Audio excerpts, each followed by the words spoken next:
Alright man, so Valve just ruined CS2's movement once again. How have they managed to do this once more? Well, I'm gonna explain to you in this video. So recently they rolled out a new update which changed a whole bunch of stuff when it comes to animation, sounds, gameplay changes, they had map changes, they had everything in this.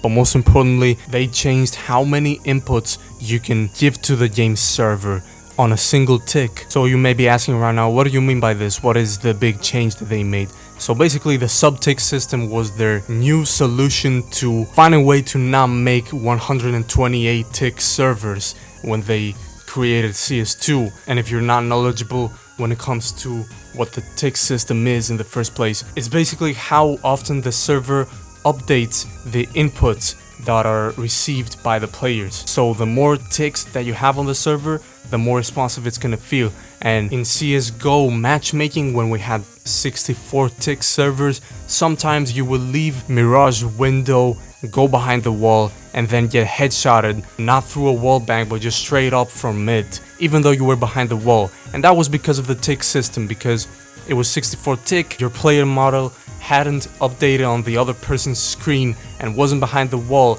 at the moment that you were behind the wall in your screen. So the CS community has always wanted CSGO to have 128 tick servers in matchmaking as they always had in Faceit, but Valve doesn't want to do this, probably because it's more expensive to host the matchmaking on those kinds of servers. So their big new system, the sub-tick system, was supposed to solve this. But now the thing is, in this new update, they've limited the amount of inputs that you can produce on a single tick. And what I mean by this is that when you give too many inputs with your movement, so if you strafe in the air while also jumping, while also pressing control, if you give all these inputs, some of them are going to be negated, some of them are going to be deleted.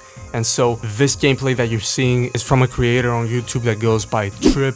Big shout out to him, he made a video on this, breaking everything down. But as you can see, he's giving way too many inputs for the new system to handle, and some of them are getting deleted.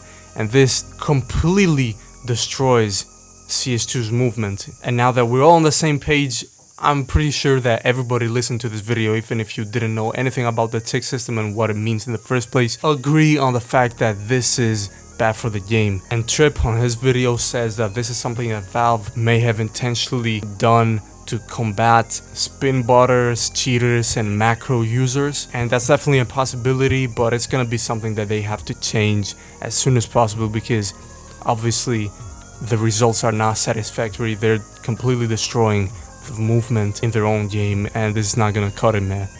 This ain't it, chief. Nobody's gonna be having fun playing CS2 if this persists. And this update overall just makes the game feel clunky, and movement is the only thing that, in my opinion, makes CS better than Valorant in the first place. Valorant is way too slow. The fact that you can bunny hop and strafe in the air and go as fast as you go in CS is what makes it superior in every single way. It's what gives it the edge. I don't know, man. I hope they make fixes for this as soon as possible, but let me know what you guys think in the comments down below. Do you think this is a big problem, or do you not worry about it? Do you think that Valve will just ignore our cries for help and just leave it be? Whatever you may think, I hope you found this video informative at the very least. And that's pretty much it, man. I'll see you in the next video. Peace.